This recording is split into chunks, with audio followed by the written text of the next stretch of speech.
Controlled press, the white press, inflames the white public against Negroes. The police are able to use it to paint the Negro community as a criminal element. The police are able to use the press to make the white public think that 90% or 99% of the Negroes in the Negro community are criminals.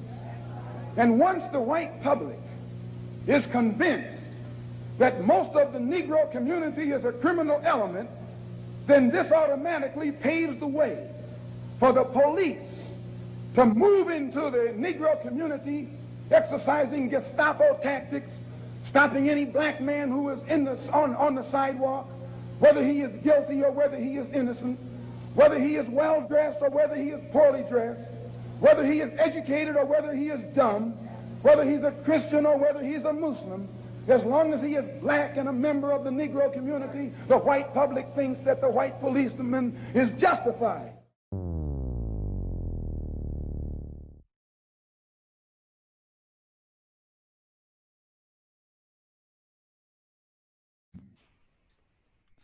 Hey family, welcome back to my YouTube channel. I know it's been a while, but nevertheless, I am joined today by one of my very best friends in the whole wide world, Miss Lovey McPherson. Everybody say, hi, Lovey.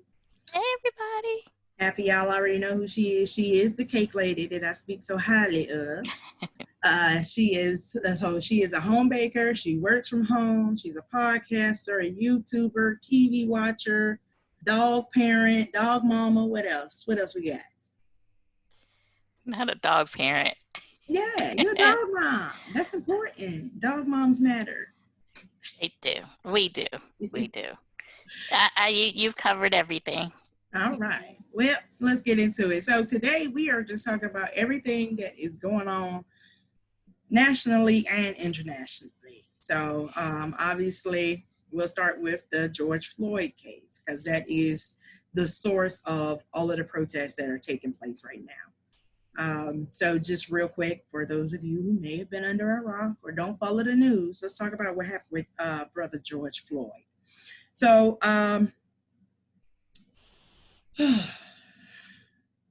Mr. Floyd was a 46-year-old black man who was suspected of trying to pass a counterfeit $20 bill in Minneapolis, Minnesota.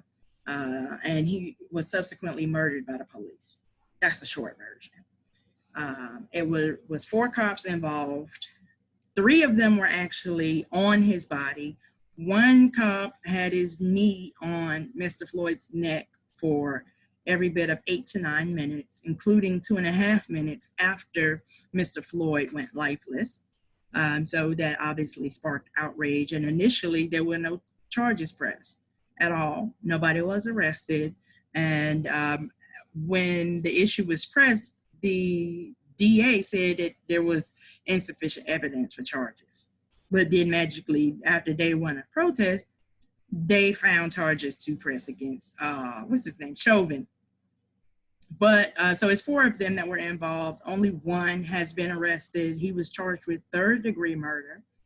And a side note about 3rd-degree murder, that only exists in about 3 or 4 states in the United States. So if you have never heard of 3rd-degree murder, that's why. But that's the short version. There was a video of it that was put out nationally that showed the murder. I mean, you could watch the man die on film. And it was just heinous and heartbreaking. And here we are today with probably where are we at? Day 4 of the protest now? 5. I think it's 5. Okay, we may be on day 5. Yeah, because it took place on Monday. Yeah. Mm-hmm. Yeah. What you want to add about that? As far as just actually what happened, before we get into all of the extra with it, just the actual facts of what happened. Well, you pretty much covered all of the specific details in relation to the case. So, you have everything covered. I mean, as it is what it is. Okay. All right. So now let's get into the meat of it. So if I did not say, Mr. Floyd is a black man, and all the cops were non-black. I think 2 of them were Asian, and 2 of them are white, including Chauvin, who is the head cop that had the knee on Mr. Floyd's neck, who also had like 18, 19 previous violations, including 3 other murders. I thought it was 12. No, ma'am. It was more. Okay.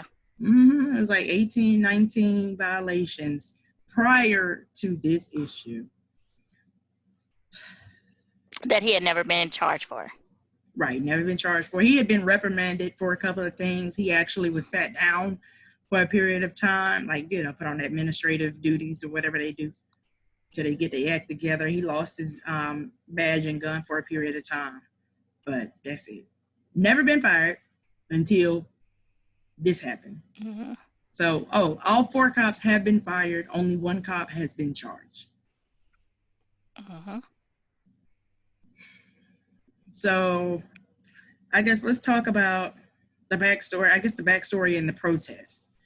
For the most part, the protests are in response to not only George Floyd's death, but the lack of charges, as well as the fact that only 1 cop has been charged, and he was charged with 3rd-degree murder, whereas, it's on video. Everybody wants to see 1st-degree murder charges, as well as the other 3 cops being charged. Some backstory with the cop is that he and Mr. Floyd actually worked at the same nightclub for a couple of years. So he knew him. That makes it even worse. Did you know that they knew each other? I did. I heard that story today. And supposedly, the wife of the cop is divorcing him. And I have not verified this part, but supposedly she is the sister of the Asian cop because I call him Toto. That's probably not how you pronounce it. And I'm probably wrong for that, but given what he did, I don't care about getting his name right. But his name is Touthao. Supposedly, Chauvin's wife is the sister of Toto. Mm. And just to give you, he's the one that was patrolling the area. He wasn't one of the cops that were actually on the guy, on Mr. Floyd. He was the one that was trying to keep the bystanders from getting involved.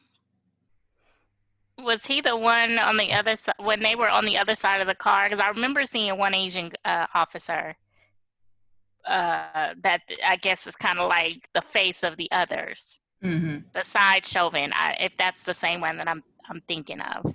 Okay, so Chauvin was the one, like I said, that had the knee on him, and then there were 2 other cops that were on his back and legs. And I didn't. Okay, so I did see the footage of that, but I didn't see the faces. Okay, so Toto is the one that was not on him. He's the only one that was, kind of standing out front. So this is the guy that I'm speaking of. Yes, I know who you're speaking of. Yes. Okay, and also, so let me ask you this. Some people were upset by the bystanders not getting involved. They felt like they should have done more or try to get him off, knock the cop off or whatever. I'm going to speak on that in a minute, but how do you feel about that? I think it could have definitely caused a distraction because one, Chauvin wouldn't have, even though the majority of his weight was on, I always get his name mixed up. Is it Floyd? Floyd? His name is George Floyd. So George. Okay, his first name. He basically got 2 first names. 2 first names, right? Yeah, Floyd is his last name, and they called him Big Floyd, so you can call him Floyd. Okay, so I think it would have definitely caused a distraction. If people had been like, if someone would have tried to have intervened, where it would have caused him to ease up. He probably wouldn't have moved, but it would have allowed him to ease up a little bit off of his neck or off of his body a little bit.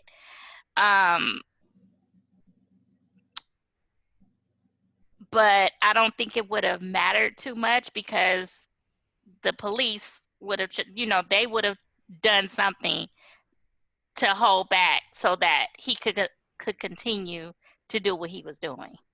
Okay, so here's my thing about it. Number one, the officer was aware that he was being recorded. He was aware that he was in public. He could be seen. And the other officers were right there. Why are we upset with the bystanders for not intervening, but we're not upset with the other cops for not intervening? And also, you look at it, they carry what, 9mm with probably 12 rounds. So you have 4 cops. They would have at least 2 pistols on them. Do the math. Do the math. If they are already killing one man, you think they're going to not kill? Like, it's already clearly on their mind that somebody is going to die today. So I don't know that any intervention, I mean, it's Monday morning quarterbacking at this point, but I don't know that intervention from the bystanders would have prevented that. I think that it would have just been more dead. Because if they're focused on killing this one person, you trying to intervene, I mean, because you know that you're being recorded. You know that people can see you. You didn't think that you were hidden, like it was a dark alley and you just happened to be caught on like surveillance camera. You were caught by bystanders, by eyesight and camera phone. You noticed when you kneeling on this man. So I just think he was just hell-bent on killing him. I don't know why. I don't know if it was necessarily, I don't think I'm playing devil's advocate, but I don't think that he was necessarily seeking out to kill him. I think he was just out to prove a point. Yeah, I have the power. I got the power. You're not going to sit up here and tell me what I'm not going to do. I'm going to keep my knee on his neck. And there's nothing that you can do to stop me. I can see that, but for the fact that he was sitting there with his hands in his pocket, like he was just, how you stand against, how we stand against the wall with the foot up, like when you just chilling on the wall, you put your foot up. That's how he was. That's how he was. Like he just chilling, just another day in paradise, but I mean, I saw me personally, and even if that would have been my loved one down there, I would not have been upset with the bystanders, especially because they're the reason we have the footage. Because if this would have happened, they could have suppressed the body cam video. But because we had, public cameras, they had to bring forth the body camera images. Right. So, the police are sworn to protect and serve us. And we pay them to do that. So it's not on the civilians to intervene. It's on those other 3 cops. Right. It's like none of them had a moral compass at all. At all. Now I can say I heard part of the audio where they asked Chauvin, maybe we should turn him, or maybe we should put him on his side or something like that. And that's not enough. No. That's not enough. That's a question. That's a form of a question. And me personally, like with that man just sitting there chilling, if one of the officers would have just gone and tapped him on the shoulder or put, their hand under him, like to lift him up, like, come on, bro, they watching. You know what I mean? Like, that's the thing that gets me. Not only did you, kill this man, but y'all did it in public, knowing that it was public. Again, it's not like they thought they were secluded or didn't realize that they were on film. They knew it the whole time.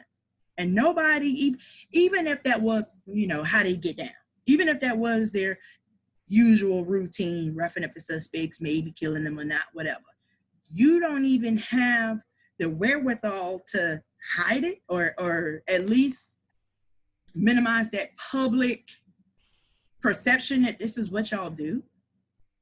I think, and based on prior cases, and Eric Garner is coming to mind at this point, because we are now in a social media society, I think when they're in the thick of it, the left side of their brain is not computing. They're like they have tunnel vision. They're in a zone. So they're not thinking, oh, snap, I got a camera on me. I better, no, they're not logically thinking. And here's the other thing.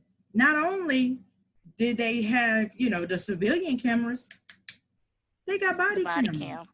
cam. They got body cameras. You know what I mean? Like, I watch football.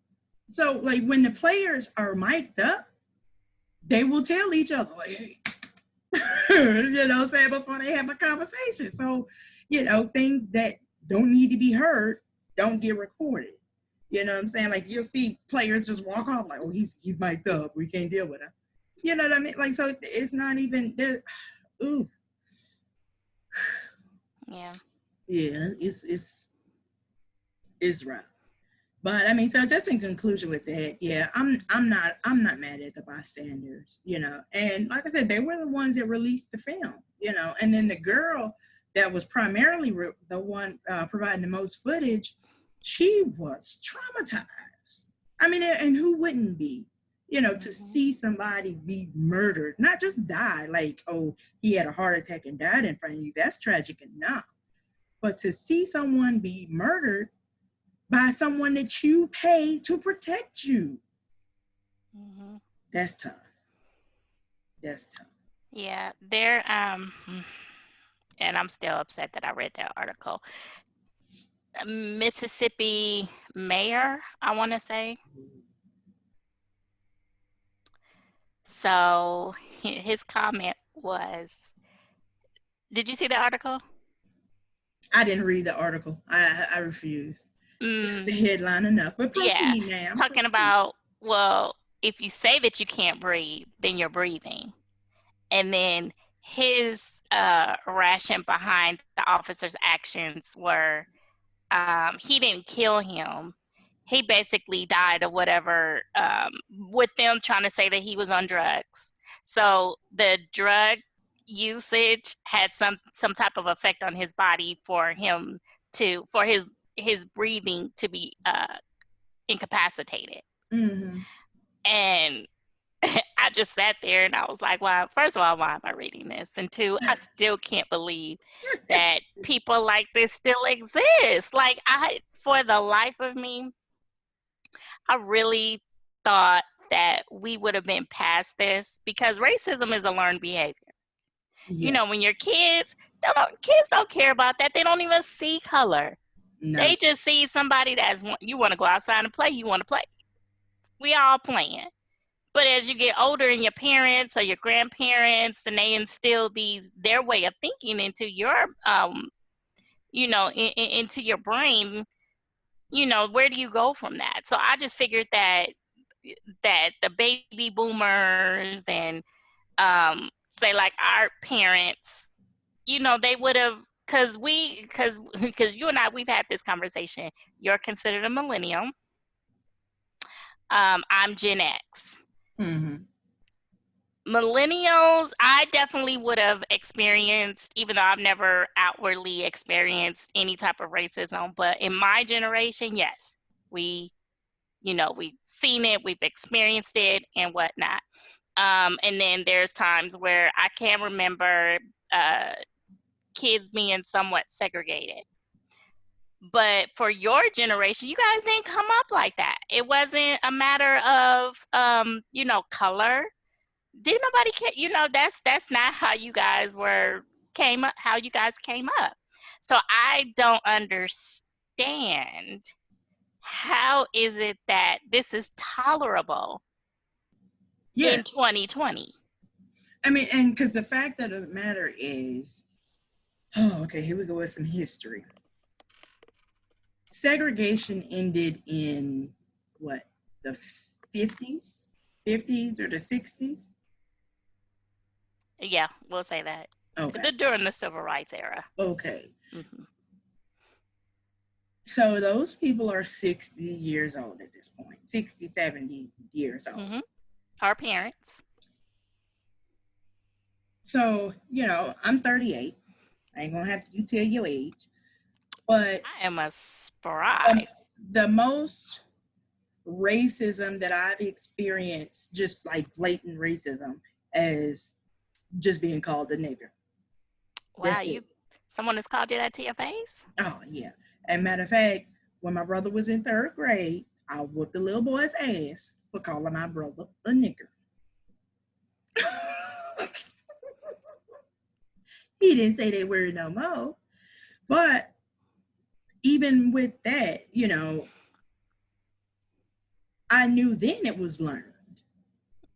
I knew then it was learned, you know, because, you know, I'm from Ellenwood. I was raised here. Now, when I was very young, like my first school I went to was actually in DeKalb County, right around the corner from you.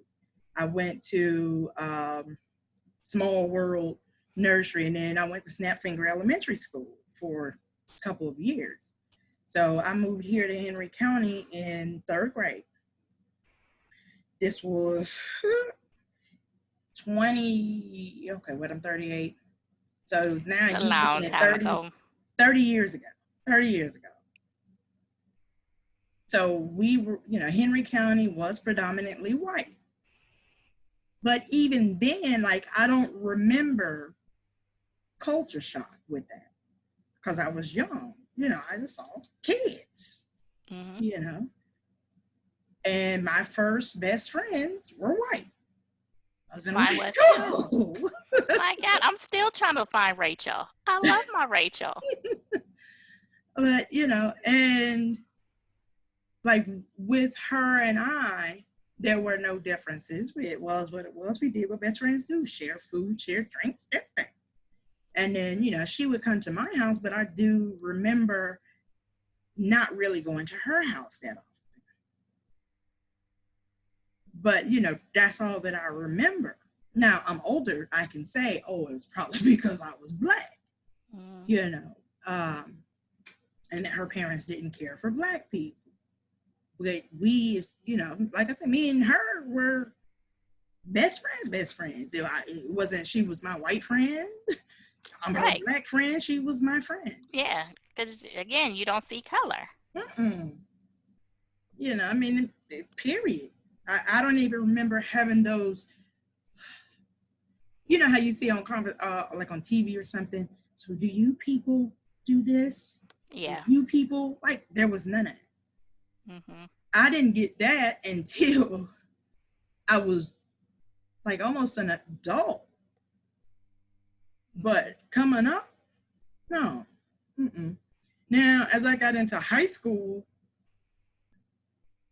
we had race wars at my school, but it was really the white people having race wars. You know, Black people, right? We just stuck to ourselves, period. But I mean, like, so as I got older, it was more obvious. But I guess when you look at it, you know, you're going from 8 to 16. So that's a whole another 8 years of being trained or brainwashed. But, you know, even in those situations, nothing happened for us to hate the other race, other than somebody told us to. Right. You know, and I don't think, like, I've never hated other races. I've hated people. Tried, you know, as I get older now, I try not to hate, period. But, you know, when you're a kid, I hate this person. But it was just because of that person. But, you know, like I said, we were just taught that. So I was just aware that white people felt certain ways about us. So I proceeded with caution, just with that knowledge, not like I dislike white people or, you know, I don't want to deal with them. I can't interact with them. I can't be friends. I just always, you know, it's just like a little warning, it might be a little different, but I definitely don't understand why racism still exists. And I don't know where the hate comes from at this point. Right. Because we didn't choose to be here. No. Like, I can't change my skin. I could change my hair, but I can't change my skin. It's not my fault. You mad at me? Just seriously? Right. On the merit alone that you don't like my skin color. Right. Really? That's the thing for me, because get to know me. I have a personality that can give you a lot of reasons to not like me, but don't start with your skin. Easy. But I mean, I don't understand how people are built like that. You know, it's one thing to feel that way about animals, because like, you know, you see a rat or something, you're like, oh, it's a rat. Right. You're not trying to get to know the rat, but it's Right. human. You know what I'm saying? Like, I don't understand this whole concept of still looking at Black people as monkeys, less than human. You know, I mean, but, and then here's the other part of it. You want to steal our music or vibe to our music. Y'all, the white people make money off our music because there are not a lot of Black owned publishing companies or record labels. So you want to make money off our music, learn the lyrics to our music minus the N word, hopefully. Nah. Enjoy our food, date our men and women, steal our swag, but then still hate us? It's like, how, Sway? Right. Yeah, I don't understand it. I don't get it. Like, cause everything, pretty much something that you do throughout your day has been influenced by a Black person. Yeah, from language. You know what I'm saying? Because you got white people, period, boo. You know what I mean? Like, I mean, on different levels. Like, even in corporate America, Ebonics has crept into it. Whether it's just as simple as, what's up with that? You know? So, I mean, it's for a non-Black person, unless you literally are in jail or imprisoned, locked away somewhere, you can't do anything that's not affected by Black people or the Black culture. Right. Right. Because let's be honest, country music, that didn't start with white people. We had the blues. Blues, rock and roll. So, but they'll never give us our credit. They'll never give us our just due. That's too much like right. No, but I will say this while we're talking about this, and in regards to these protests and whatnot, this is the first time that I have ever seen so many non-Black people involved in a civil rights movement. I would agree. Even with the civil rights movement, you had some allies. You had some allies. That's how we, got the legislation and the rules changed, the policies changed. But, this is amazing. And I'm grateful for it, because that is what it's really going to take for us to get something accomplished. True. We have made a lot of progress. We have people, those citizens who understand this is not right. This is not right. And I'm not going to sit back and idle and just allow you to walk all over us like that. No. Yeah, because even on my social media page, I have seen white people literally say, I am ashamed to be white right now. You know how bad things have to be for these privileged white people to be like, I'm embarrassed? Yeah. I've had one of my professors from college shot me an instant message through Facebook. It was like, I just want to say that I am behind it. I am behind you all. And I am so sorry that the country has to be going through this. And I'm like, okay, we're on an apology tour. Okay. And then one of my other friends posted saying that as a white woman, I completely understand why Black people are upset. And then I had an old coworker. She was on her apology tour as well. And so I went through some of her comments, and one of her friends, where she's white, but she has Black children. And so she said, you know what? My son is my world. And that could have very well been him. So I understand the struggle. I understand why these people are out in the middle of the street. Look, these people. But she didn't, that wasn't the context. But yeah, and I think I know, unless you have a person of color in your family, whether it be your child, your sister, or a sibling, you know, an aunt, uncle, you don't care. It doesn't affect you. And so for me, what made me realize that, I mean, not only just looking at my TV's over there, but not only looking at the shade of the protest, but when these newscasts go live, I look at the comments. That's how I know what the temperature is in the world or in the country anyway. You know, I mean, and you still have your little, you know, racist pricks in there, but they are getting checked and they are not Black. You know, I mean, and I have seen a lot of those. I get it. I get it. I get it. I had no idea. You know, now one thing I have to say is, you know, we're about 400 years into this thing. You know, I don't know what took so long, but welcome. Welcome to Right. the Great Awakening. Thank you. Glad, you know, I'm not going to knock anybody. I'm not going to say, oh, what took you so long? It is what it is. We led you here now because we need to make a change. And at the end of the day, it's not just about making a change for Black people, but it's about making a change for everyone. Because a lot of the rules and regulations and policies that put us in a disadvantage also put a lot of white people at disadvantages. You know, because there are white people in rural and, you know, underdeveloped, underserved communities. And because they are so similar to Black communities, they get neglected just the same. Now, you know, they ain't got the racism issue. You know, they may be able to get a little more assistance or some sort of assistance because of their zip code. But there are issues that are facing us that face them. So, you know, you have to have equality for all. You have to have equality for all. And, you know, I did a live with Miss Cruiser earlier. And one of her guests was saying, you know, what does justice look like? I'm kind of transitioning a little bit, my bad. But what does justice look like? And that's a good question. So, you know, when I thought about it, I don't think that we may be trying to seek justice in this case or that case or that case.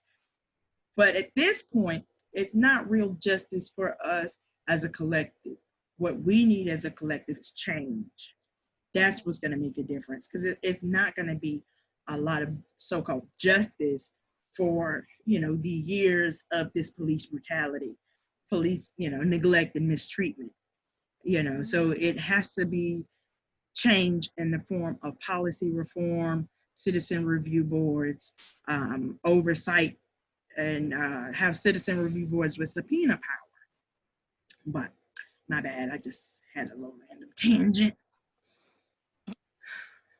And that has been your fun fact. So, how do you feel like when, huh? Question.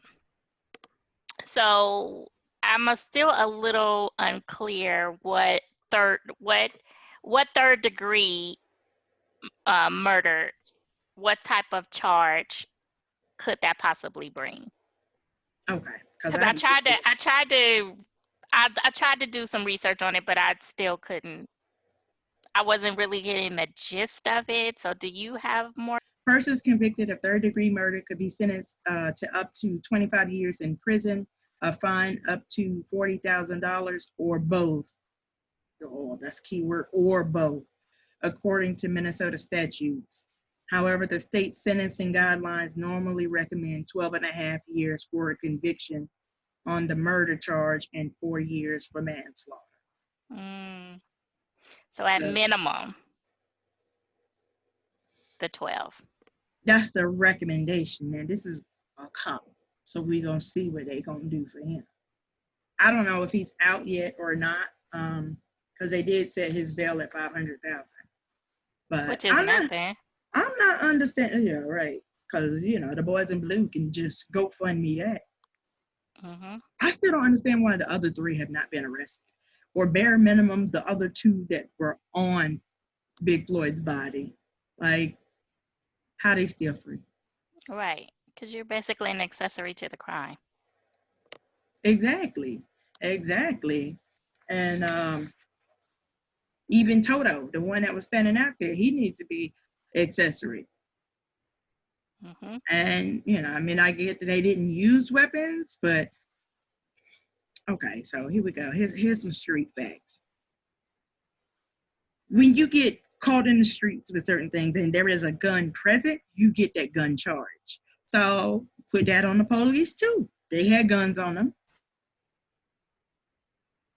But they're not going to do that because it's the police.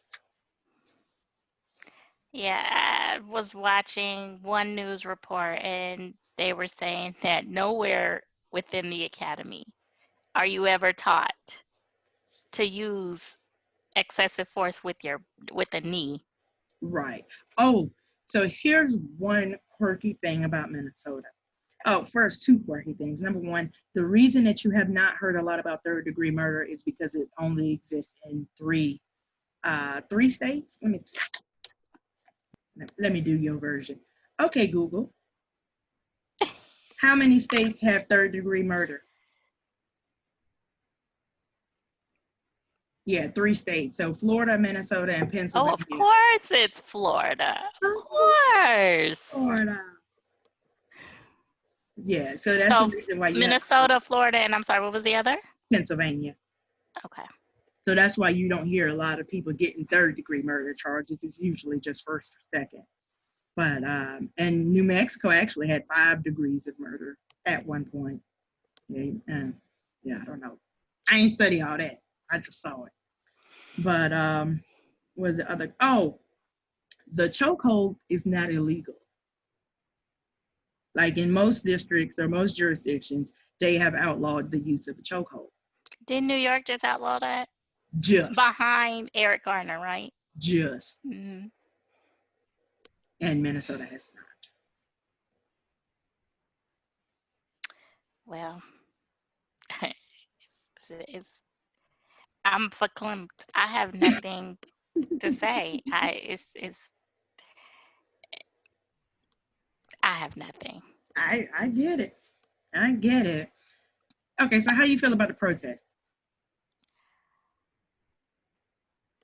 The protesters, I'm 100% behind, but it's the looters and the destructive people that are negating everything that those protesters are out there for.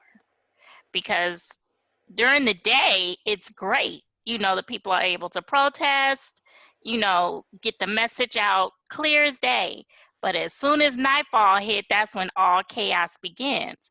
Because the riots in California and Oakland, I heard a lot of people saying that a lot of the people that were down there are not even from the area.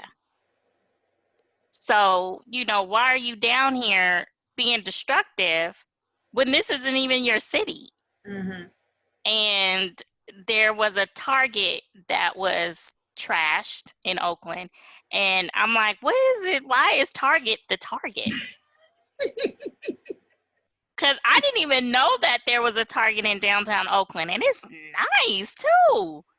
I was like, oh, y'all got a Target down there? Yes. But they trashed the outside because it's like the store is like encased in glass. So, you know, it's really pretty. But yeah, they tore that up. They tore up a Walgreens where there's only one Walgreens in the area, where, you know, there's a lot of senior citizens that live down there.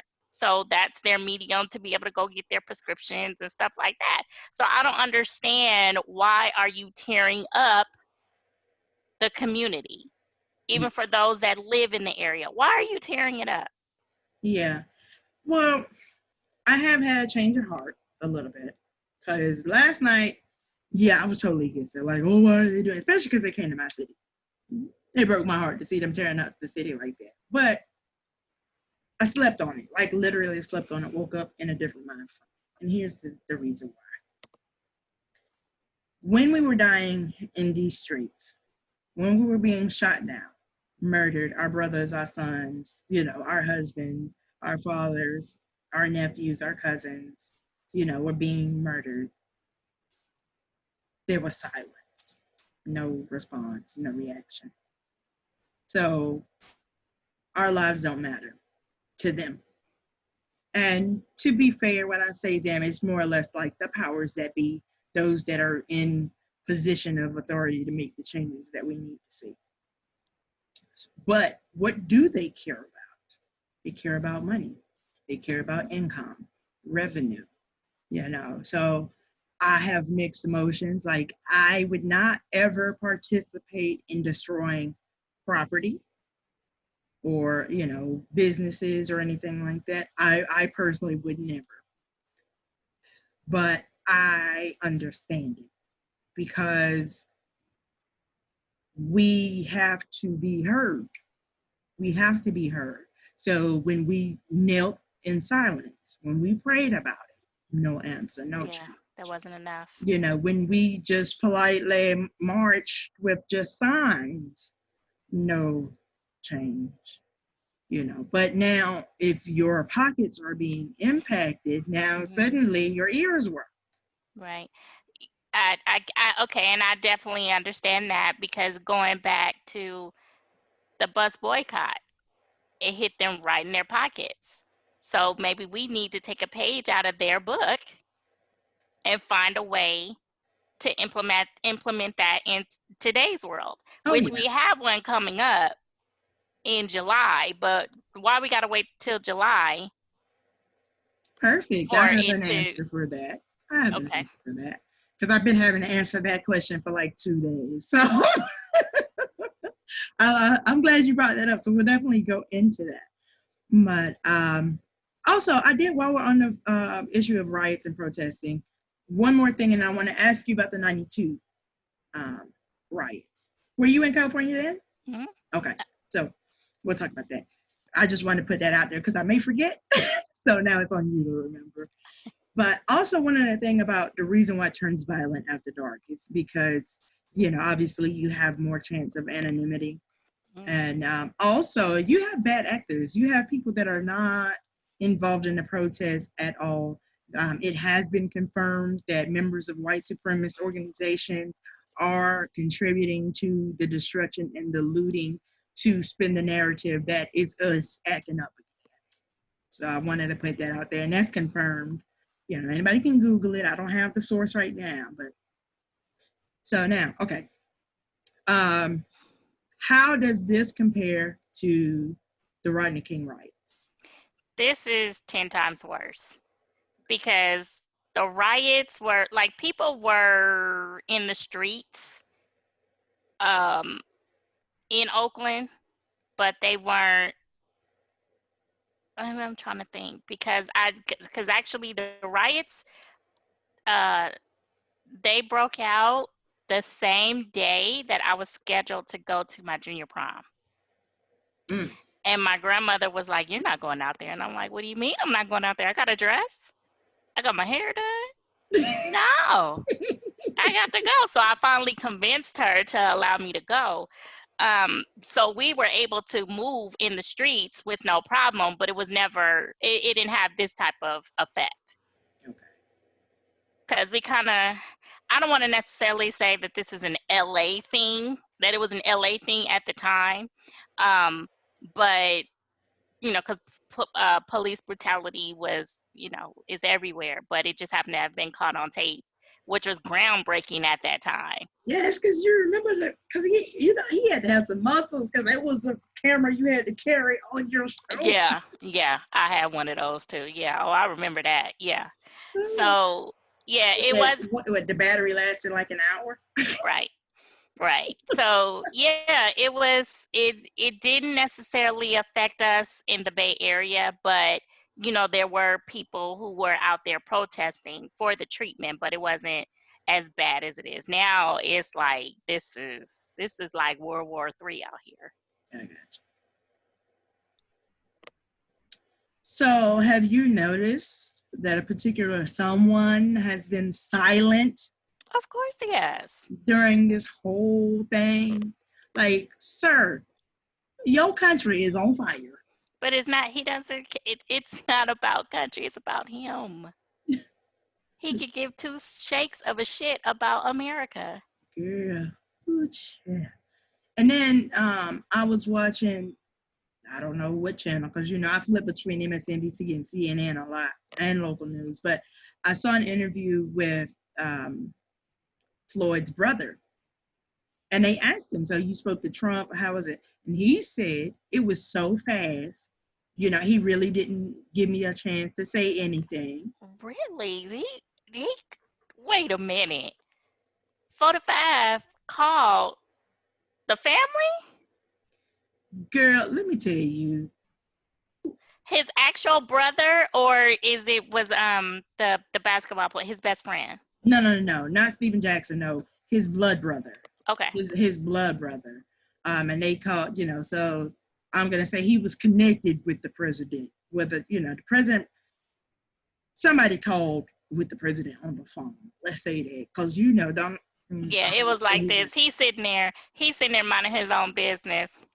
Mr. President, can you take this call? Right. Well, who is it? Right. It's the family of, oh, hey. So, yeah. Yeah, it definitely came across like, sorry for your loss. Bye.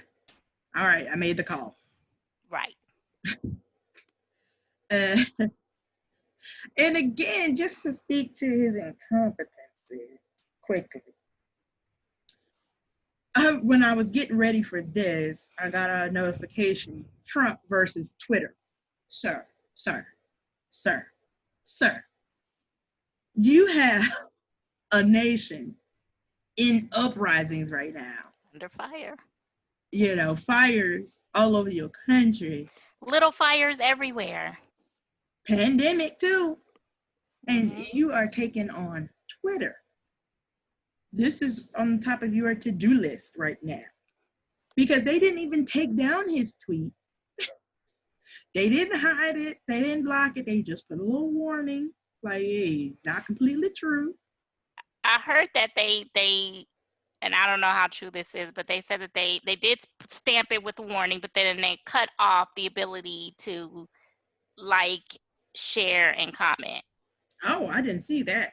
At a certain point, but at that point, it was already too late. People had already sent it out, so that doesn't take away the ability to screenshot it. Right. Yeah, so part of my concern with the unrest in the nation is that person in the White House. Because if Uncle Obama was in there, it would be different. It would be different. And it doesn't really matter. And I'll be fair. It doesn't even have to be Obama. It could have been any of the past 40, well, the last, maybe 12, because, prior to that, we wasn't really counted. But any of the last 12 to 15 presidents, it would have been totally different. Because every president, whether you like them or not, you can look at a moment in their presidency where you had some respect for them. Even if you hated every single one of their policies, everything else that they did, in this moment, they rose to the presidential occasion. This man has not ever. Yeah, because each presidency has had something happen. And each of them have stepped up to the plate, because at the end of the day, none of us could stand Bush W. We could not stand him. But what he did for 9/11, yes, you had no other choice but to respect it. Like, okay, you know what, I get down with you, but then he fucked it up with Katrina. But like you said, there was at some point of their presidency, they made a move that opened our eyes for us to be like, oh, you know what, I'm cool. You know what, you may not be as bad as you appear to be. But so yeah, totally, absolutely. And this is the first time in my voting career where I could not wait or cannot wait to see a president leave. You know what I'm saying? Because, let's be honest, we're Black. So that is so far removed from us, like with the things they do and the policies or whatever. The trickle-down economics never really trickled down to us. So we pretty much kind of just floating along. But this is the first time that I have ever, I have been a voter ever since I was 18. but I never really was worried about if you voted or if, I'm like, I'm just going to do my civic duty. Whatever happens, happens. But now I'm like, oh, come on, you registered? Like, hey, how you doing? You registered to vote?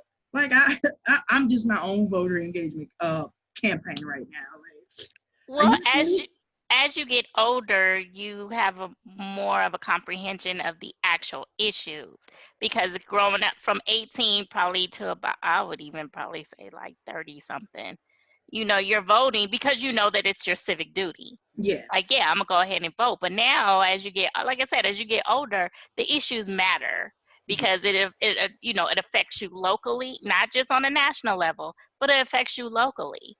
So you have a greater appreciation for you making that tick on the paper, on the screen or the paper, whichever. Right. Mm-hmm.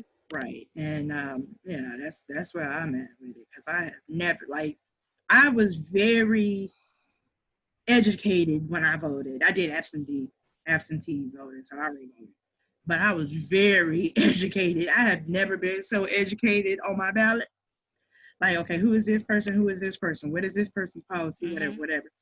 And if I didn't know who that person was, I just voted for the other person. Like, if somebody was incumbent and then you had the other person, I voted for the other person. I won't change. So that's where I am. And this is gonna be interesting come November, because I don't care about hook or crook. If I have to physically go into the polling station, I will. And I guarantee you there are a whole lot of other people that feel that same way. Because I've never really, and this is just me, I've never really trusted an absentee ballot, even though I qualify for it 1000%, but but I would never do it. I have to go in physically. I got you. And that's respectful, but I was like, I got the opportunity, I'm gonna do it. Mm-hmm. But I mean, and even like for me, voting is, especially like out here in Henry County. Now, when I was in Atlanta, that was a process. But out here, girl, please, it takes me longer to walk to the polling place than it does for me to vote. Like, from my car to the polling center.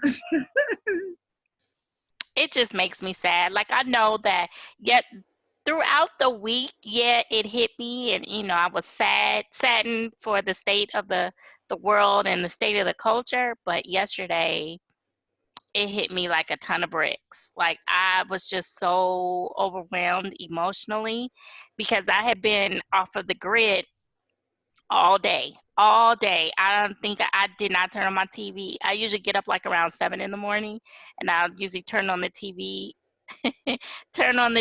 to watch the Today Show. But I didn't even do that. I just kept the TV off until I turned it on, like maybe at 8:45, 9 o'clock at night. And I was cutting up. Yeah. And I saw, and then I went on to Facebook and I saw people talking about, really, Atlanta, really? I'm like, what? What is going on? And lo and behold, I see the downtown area is straight mayhem. I'm like, wow. Yeah. And to see the CNN building desecrated like that, I was like, I get it. But I will say this, and let me ask your opinion on this, because I posted, where's our modern day MLK? Mm-hmm. Like, we don't have like a face for the movement, because we have so many causes that are trying to push the needle forward. I don't know if it's necessarily taking effect. Maybe we do need to have somebody, like somebody mentioned, like have Killer Mike out there. We don't have a face. Because we definitely can. I mean, for the leaders that are still with us, they're older. They can't get out there on the front lines. Yeah. So, okay, I want to provide you with a little bit of feedback. Remind me, I'm going to talk about the NAACP.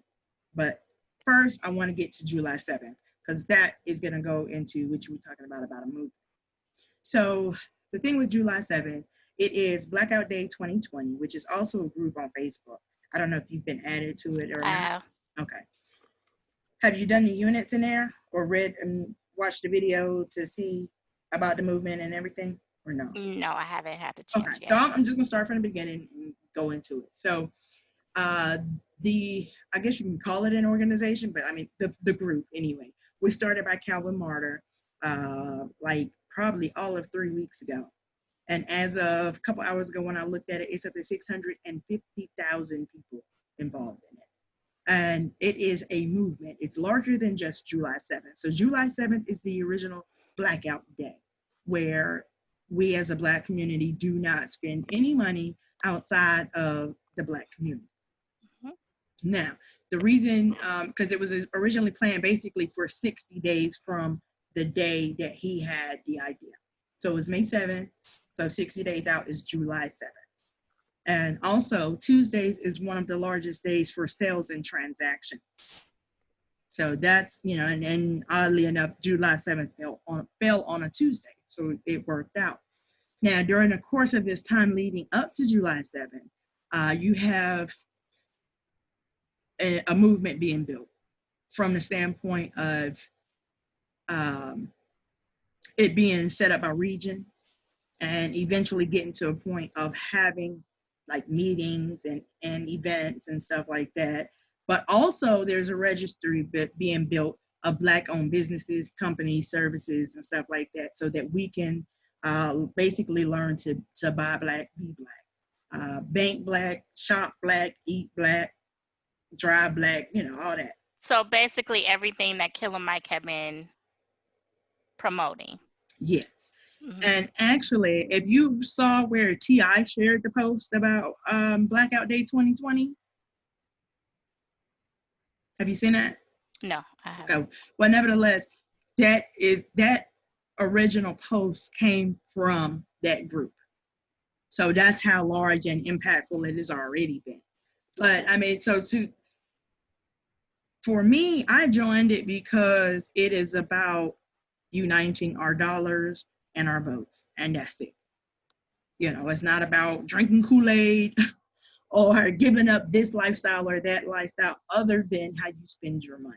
Right. You know what I'm saying? And like I said, the registry is being built for Black businesses, Black services, and whatnot. And so the idea is that eventually we learn to live a support Black lifestyle, but you have to have time to build the numbers as well as to build the registry, because, like us with reduced income, we can't really shop outside of Walmart right now, but we have to find a Black comparable business, right, to Walmart. How do you replace Walmart? Right. And you have to think about the different areas and locations. And right now, of it, where a Black-owned gas station is? So in my defense, no, I don't. But I don't pump my own gas either. Okay, that's irrelevant. But the point is, you don't know, neither do I. Mm-hmm. Neither do I. So, that's why you couldn't just up and do a day. You have to have time to find this information. And along the way, we are learning where these businesses are and starting to use them now. You're not just waiting until July 7th, so that by the time July 7th gets here, realistically, it should just be another day for us. It's not a culture shock. Like, oh God, right, where I'm going to eat, where I'm going to get gas, or this, that, the third, So that's that. And then also it is a movement from the standpoint, because I said it was larger than July 7th. That is the starting point. That's the first day. And at some point, as far as just blacking out, it will be a week. So you're starting with the day now. At some point, it'll go up to a week. Then it'll go up to a month, quarter, 6 months. And then by the time you get to 6 months, it's a lifestyle. It's a lifestyle. Yeah, absolutely. And also, the other aspect of it is kind of a spinoff of like the Black Panthers, not necessarily with the guns and rifles, but for support.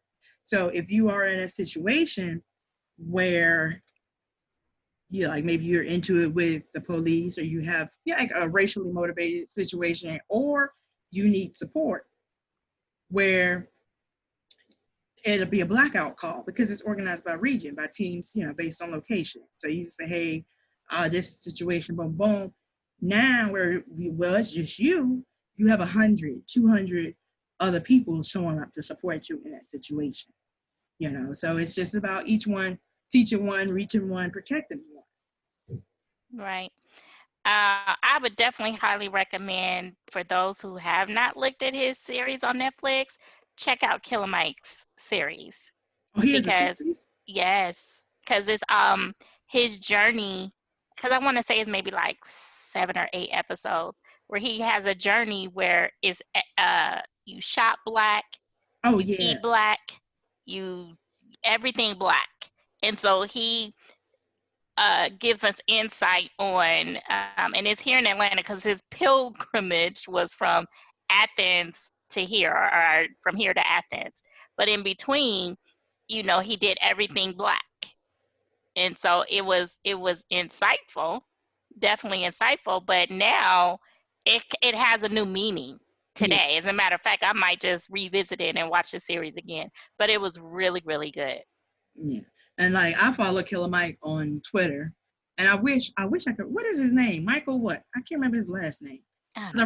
I don't like calling him Killer Mike when I'm not talking about his music, because it makes people not take him seriously. Like, but Killer Mike is really. But you know who he is when you say Killer Mike.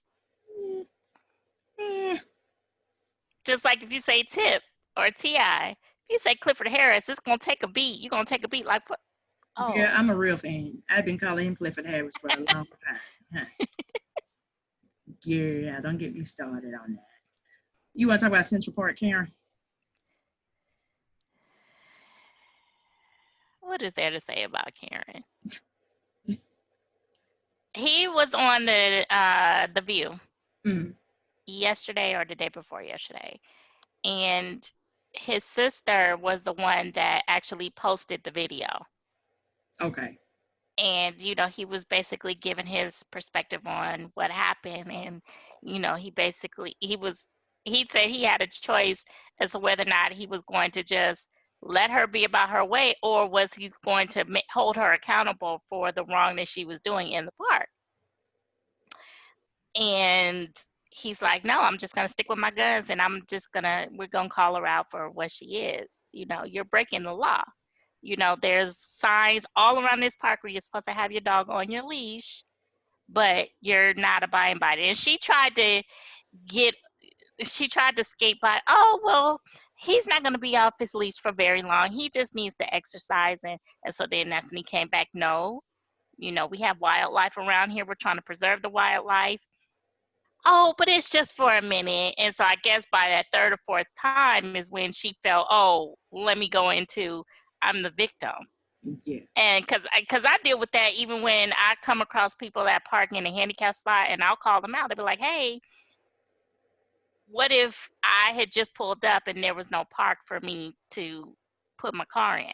Oh, well, I'm just running in. No, that's not the point. It's not the point. So I don't understand why you feel that it's okay. But do I feel as though she deserved everything that she got? Definitely with losing a dog. I didn't know that a shelter could take back a dog if you rescue it. I'm glad they did. Because, girl, I was upset about that dog. I was upset. Like, I had forgot that he was standing up. Like, look at how she doing a dog. She choking him. Poor Sparky. She choking him. Yeah. I mean, not to say that the dog is more valuable than the man, but the man was standing in safe and sound and speaking up for himself. Meanwhile, little Fluffy over there choking to death. Again, and why she trying to prove a point? Again, exactly. This is going back to Minnesota. You so busy trying to prove a point that you're not even focused on what is in front of you. Right, she had that dog on 2 legs. And you had a leash in your hand, but you just so determined not to put a leash on because he asked you to. Never mind that you standing next to a sign that's telling you. When you're a pet parent, you know the rules for your pet. You know them rules. Like, oh, if I'm taking him to the dog park, I gotta put him on a leash. It's just common sense. And it don't matter that you got a little fluffy dog. A dog is a dog and rules are rules. Right? That poor little doggy. I was like, oh my gosh, he is hollering. Because And choke. for us pet moms, I don't care if it's a pet or if it's a human, you know when your child is crying out. Yes. Yes. Even when other people, like, is that Goldie? Is that Tippy? Like, no, that's not my dog. You Right. you don't even have to look or check. Right. Yeah. It's just, that's all I got to say about Central Park Karen, honey. And I want to see charges pressed against her. Not just the dog charges, but because she literally weaponized the police. She literally weaponized the police. And she specifically and explicitly said, I'm going to tell them there's an African-American man. She didn't say, oh, I'm going to tell them, you're harassing me, or there's a man harassing me. She pointed out, I'm going to tell them it's a black man. Like, and they're going to get you. You know what I'm saying? Like, that is literally threatening death on a black man at this point, to say you're going to call the police. Because clearly it's not a guarantee that if they show up and we're considered guilty, well, we ain't gonna make it to jail. Yeah, but I doubt that there'll be any charges pressed against her, because he's already said that, she didn't deserve the backlash that she received with losing her job, and but he's publicly said it, so more than likely it's not gonna happen. But here's the thing, the police came out. Oh, they did? The police came out, but she was gone before they got there. Oh, I didn't know that. So there you go. So even if she doesn't get charged with harassment or something like that, you can at least get charged with making a false report, because the police were dispatched. Yeah, this is true. This is true.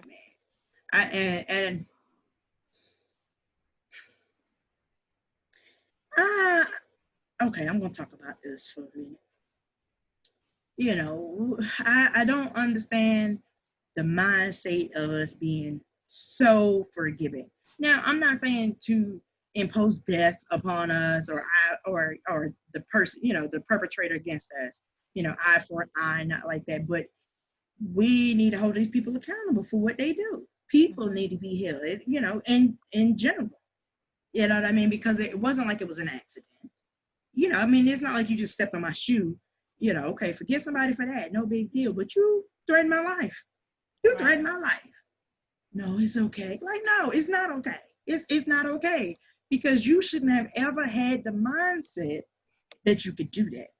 And that it would be okay because you're a white woman and I'm a black man. Like, no, hold them people accountable. Now, you may, no. I can't. I can't be that forgiving. Now, in the case where people have been murdered, I can understand, because, that plays with your moral compass when you start wishing death or pushing for death because they killed your loved one. So, I could just go as far as not wishing death on a person. But I'm not just going, oh, it's okay, don't worry about it. We're not going to hug. I'm not going to brush your hair or none of that because you didn't kill somebody I love. Like, no, you're going to go to jail, and I'm going to push for everything short of the death penalty. And plus, I don't know how this is going to be perceived, but it is what it is. Death and suffering. So, Facts. There's that. I'm just going to leave it right there. Just going to leave it right there. Ooh, child. What we gonna do? I don't know. Now, do you think that all of this uprising, rioting, protesting, and stuff, is that going to bring about the change that we're looking for? Sadly, no. I don't know how I feel about it. I mean, like I said, with the Great White Awakening, I think, anyway, that it'll bring about some change. Some change. But a great change, no. But, I mean, honestly, if we just get to a point where people hold other people accountable, that's an accomplishment, because for far too long, the situation has been the same because people have known that it was going on, known that, or seen people do things that they should, do racist acts and not check them. You know what I mean? So that's just a step one. It's not like, oh, if that's all that happens, we're good. Like, no, we need more than that. And we need policy changes, legislation changes. Oh, NAACP. That's what I see. I told you to remind me. So I was a big detractor of the NAACP for a long time. I was like, where are our leaders? Where are they? Where's the NAACP? They're not doing anything. But you know what I did? I joined them. Mm-hmm. And I was like, okay, because I can't be on the outside saying what you doing. That's like me standing outside your house and saying you just laying around all day. I don't know what you're doing. I just know you haven't come out. That's all I know. So I got in it and I've gotten involved with it. And what I realized is that they are definitely working a lot more behind the scenes. They are pushing policy, regulation changes. They are working to implement a hate crime law in Georgia. They are working to get the 2 DAs down there in Brunswick. Get those 2 DAs removed. They are actually pursuing charges against Central Park County. They are pushing for charges because the police were dispatched. And what we got going on? Oh, okay, it froze for a minute. And they have also implemented citizen review boards in certain states. They, I had a list, I should have had it over here, but it's too far. But so it's basically, they're maybe not boots on the ground like we expect to see, or like we're used to seeing. Yeah. But they are now in the places that you need to be to make change, because you really ain't gonna get no change in the street. So they're moving silently. Mm-hmm. But they working, right. And they're alive. So I owe them an apology. Cause baby, I was like, oh, these folks ain't doing nothing but giving out image awards. She was in her feelings, y'all. I was. She was.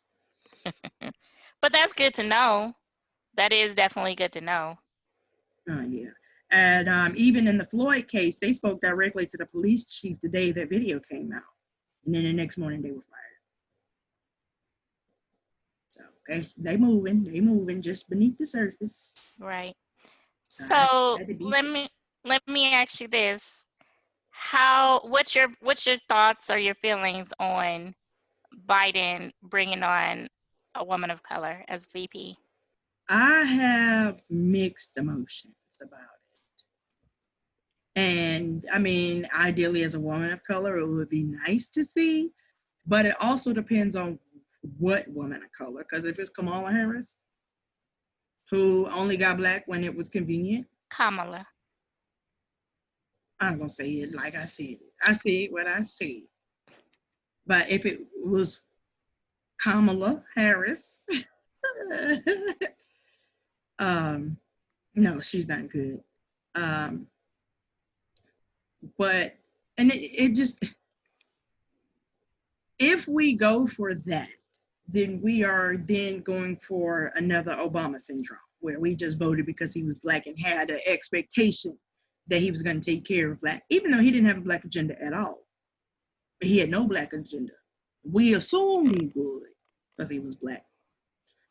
So I just want him to have someone in the office or in the position who has a black agenda. That's what I'm more concerned with, I'm more concerned with the black policy or the black agenda than the black scheme. Well, I mean, that would kind of go hand in hand. Like, all right, I know you feel some kind of way about Kamala, but say as though, I'm sure you would feel more comfortable if it were Stacey. Yes. Right. So if you have someone that's truly for the black agenda, well, she's for everyone. She is in fact for everyone, but of course, because she is Black, she could relate to it. But I would feel as though she would be able to be in his ear, like, hey, let's work on this. And especially in the state of the culture that we're in right now, I think it would be integral for him to bring on a Black woman. But would that necessarily be a bad thing if, in fact, he did have a woman of color to get people out to the polls? Because at this point, we just need to get 45 out. Oh, yeah. Oh, yeah. You know, so. I mean, because we can work on the situation when we get them out. I don't think it would be, I don't know. You would have to ask, like, non-Black people if Biden having a woman of color would be detrimental to him. I don't think so. You know, for me, my mind is already made up. So even if he put Kamala Harris in there, did I say it wrong again? Whatever. If he put her in there, I'm still voting for Joe Biden. Well, yeah, you know, absolutely. So to get an accurate picture of that, you'd have to talk to somebody who is undecided or, you know, on the fence or either or with it. Oh, so real quick, while we're talking about Joe Biden, were you bothered by the statement that he made with Charlemagne? You know I was. I was mad with the whole climate of the interview because he was yelling. And I'm like, why the f are you yelling? He's like, Biden yells. Bernie nah, yells. he don't know. Bernie yells. Okay? Bernie yells. He screams. But Biden, his whole disposition was, I don't know if he felt because comfortable, but I don't know if because he felt that it was a Black audience that he felt like, you know, hey man, that really got on my damn nerve. No. Why can't you treat this interview the same as you would if you were on The View or if you were talking to CNN, MSNBC? I don't understand. You were yelling and you focused on, God, it was so long. It seemed like it was so long ago when I seen the Daniel interview. Girl, but it was just a week ago, but it was so much else going on. It's so much else going on, but I just had, and then 18 minutes. First of all, this was not an interview where I pick up the phone and be like, hey, can you go on right quick? Yeah, I got a couple minutes. No, this was scheduled, okay? Scheduled. So you knew. Y'all knew how much time. I'm just wondering, like, how much, what was the time limit that they told producers when this was all set up? You had to have told them something. You lied to them. But then you're going to come on to you can't say he lied. You don't know. How because the thing about it is, you know, Charlemagne was not put off like, oh, I thought we had more time. He was not shocked by the timing of the end of the interview. And honestly, that man was trying to get off so he could get his wife to wherever she needed to be or so she could get on. I had nothing but respect for that because he was like, look, I love y'all and I do it the Black media, white media, wife is calling. You know, like. No, ma'am. No, sir. It was scheduled.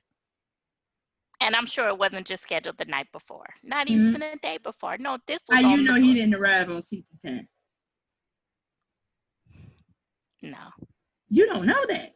No, I don't know that. But in my mind, no. Okay. In my mind, it was okay. I just didn't like the tone of the interview. And you were so busy pointing fingers and talking about things that you did in the past. No, that's not going to get people. Okay, let me finish my thought. Yeah, that's not going to get people, you pointing the fingers and talking about what 45 is doing and not doing. That's no different than his antics in my mind. But the reason that he was talking about things in the past was because Charlemagne asked him. He did ask him, but, and there was another thing that really pissed me off was that Biden took over that interview. Charlemagne got 3.8 words out, but he took control of, you know how in customer service where you could tell somebody doesn't have control of the call. That's how I kind of felt with Charlemagne and Biden. But I mean, I just think that it was maybe Biden understanding that he had limited time, and then also all he can do is campaign. Well, at that time, was campaign from his basement. So, he has no other platform right now. He's not doing his rallies and whatnot. So he's just trying to get out his information and points as often as possible and as quickly as possible. I wasn't, I mean, at first, like his tone changed. And I did feel like Charlemagne kind of brought him in, like, whoa, bruh, we not cool like that. This is an interview. You know what I'm saying? Because like when it first came on, he's like, yeah, you don't know me. Like, okay, that's why you're here. We're trying to get to know you. But and then, as he went through, I just felt like he was answering the questions and trying to explain. Now, there was a certain point where he was trying to preempt Charlemagne, like, I'm gonna answer this question and the question you're probably about to ask me. There was a point there, but it just, but again, I'm already kind of just committed anyway. So, well, yeah, for those who are committed, great. But then there are a lot of people who are on the fence. Yeah. And I don't feel as though Biden has been out there enough. I don't care if you're in your house. Meaning you need to be seen. I haven't seen you as much as we need, as in my opinion. I don't feel as though he's been seen enough, whether it be TV interviews, whether it be YouTube videos or Instagram or something. I don't think that he's been seen enough. Okay. Because one of the things that he said, and this was another thing that bothered me with that interview, when Charlemagne asked, you haven't been out because of Corona. You can't do the rallies. And so, I think he asked him, like, how do you feel about that? Or, what are you going to do? So he was like, well, I'm just doing what I'm being told. I'm being in my house. So at that point, I thought about it, and I was just like, I haven't really seen him, though. Like, I don't care if you in your basement, you got a camera just like you and I have a camera. Yeah. Well, so to answer that, because the question was that people are, or I guess, Donald Trump was like, oh, he's just stuck in his basement, blah, blah, blah. So he was really not, that wasn't like shooting at Charlemagne. It was just saying, I'm following the rules, unlike you, Donald Trump. No, I get that, but I still feel he could put out content to remind people, yeah, I'm not able to have rallies, but just know my face is going to be seen. You're going to hear my voice. And then one more thing, because the way he spoke, it was like, okay, all Black people are for me, so I really don't have to put in the work. Yeah. And it's not even Black people. You still got to put in the work. Even if it's in Middle America, Midwest, South, North Dakota, whatever, you still need to put in the work. That's what I'm saying. He needs to be seen more. And I agree. And maybe because right now he is the projected nominee, which he won't be confirmed, I guess, till June or July, whenever it is. So I don't know if, it's just a waiting thing or something like that. But I did feel that way because I was like, yeah, I mean, it is what it is. I know what I'm doing. But I did not get the sense of him drawing in new support. Right, because he's banking on 45's foolishness and fuckery to get people to turn against him and vote for him. He been doing that same stuff when he ran in 2016. Yeah. And Hillary was banking on that same thing. Oh, no, because we all were. We was just like, oh, this mofo ain't getting in office. She had her own set of issues that, that worked against him. And she 45 had leverage against her to kind of destroy her campaign, you know. But she still won the popular vote. But, you know. But yeah. But long story short, yeah, I mean, I'm in agreement that he needs to do more to garner new support, because right now we are in a position where people are just gonna vote down ballot and not vote for the president, you know, and that's gonna be a problem, because that's what we ran into in 2016. It's either people did not vote or just did not vote for a president, you know, for a president. Right. So we can't be in that position again. So, I mean, I do think that he needs to go ahead and name a vice president so we understand. Well, I guess, can he name a vice president if he isn't confirmed as the nominee? I know he's the projected. I don't know. Yeah.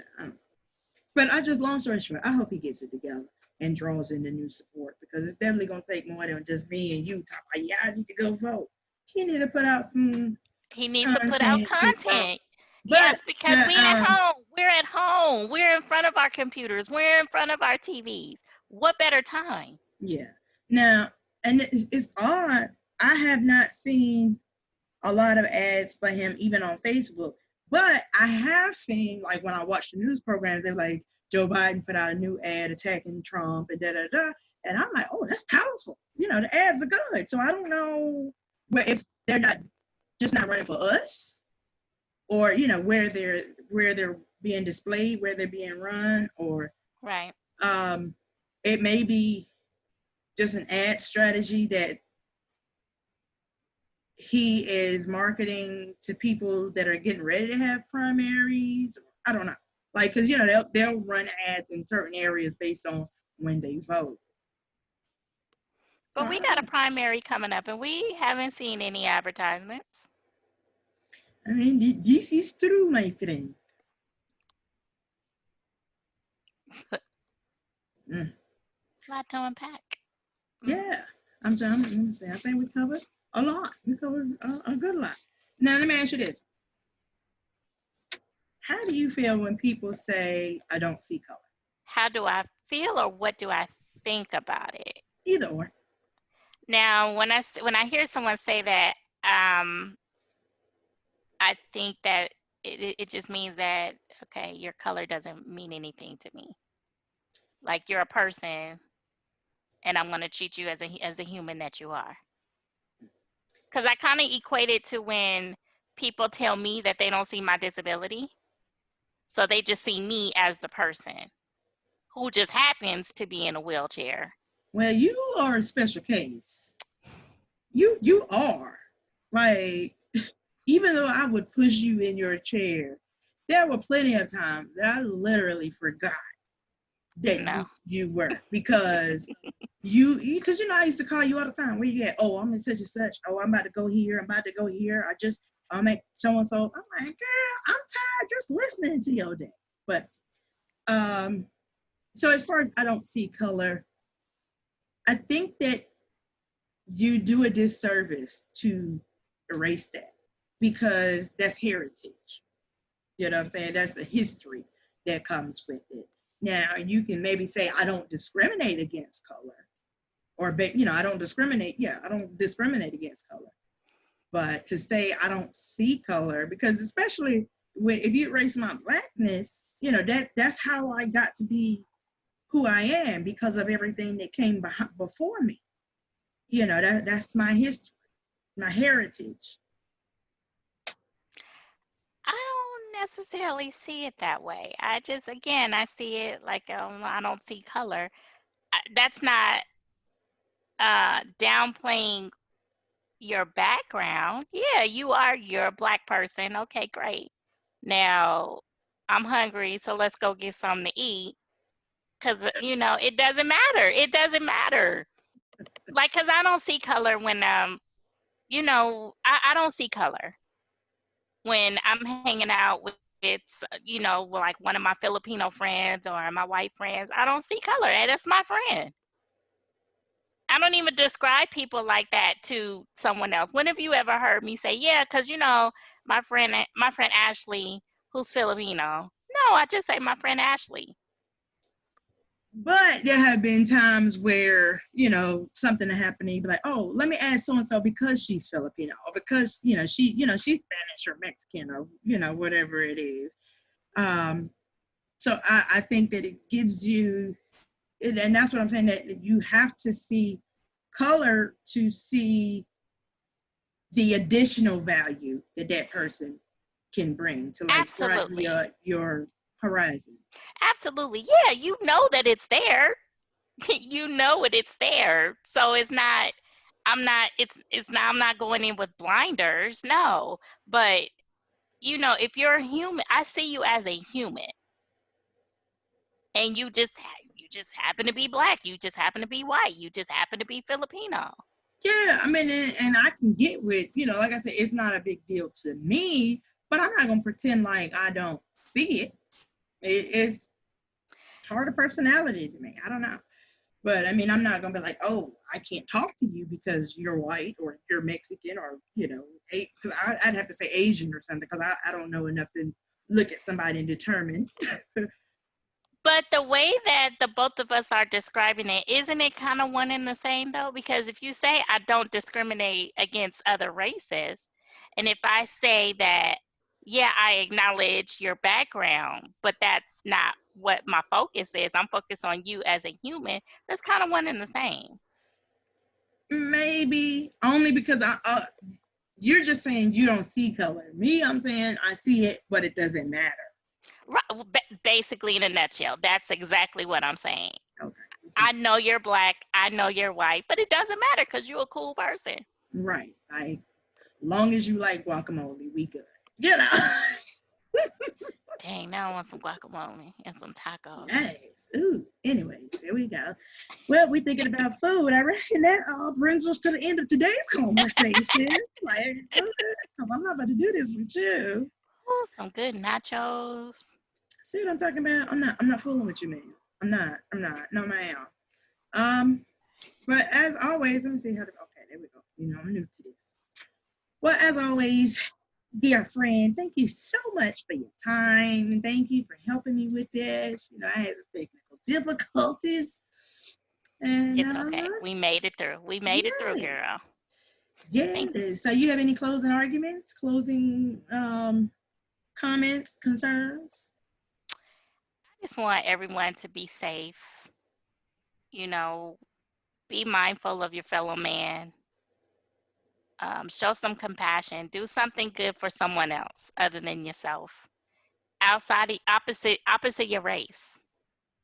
Have dialogue with someone of the opposite race so that you can have a better understanding of the challenges or the struggles that they may be going through on a day-to-day basis. But just love one another. Just love one another. Agreed. What the world needs now is love, sweet love. Yeah. But all right, well, she said it best. I don't have a whole lot to add. And pretty much, you know, like she said, everybody be safe, spread love. I know that this is a trying time for our country. And, it, you know, almost a trying time globally because we're still facing this pandemic as well. I know that, you know, we've been quarantined for a long time. You got a lot of pent up emotions and whatnot. Just, you know, if you need some help processing your emotions, please reach out to those that can help you, whether it's a friend or a service. Don't be ashamed to do it either. Right. It's a lot of resources, especially after this quarantine has been taking place. A lot of things are available online. You know, you have a smartphone, use it, and if you got a black man in your life, love on him. You know, black women too, but right now, baby, these black men are going through a lot right now. You know, it's hard to be a black man, and I swear it's hard to love black men, and not because of their personality, but because right now it just seems like they're so temporary. They're so temporary, like that. And disposable. Yeah, you know, but they are valuable to us. You know, we would not be who we are without that. You know, so just show a little respect to everybody. Everybody just respect everybody, and we all went through this pandemic together. We can go through this racial pandemic and come out better. We can't go back to business as usual. There's no, you know, making America what it used to be. We need to make it better than ever. And it's going to take each and every one of us to do that. So it has to be a conscious effort on everybody's part. So let's try and get rid of hate, you know, and just work on love. And on that note, y'all, we are out of here.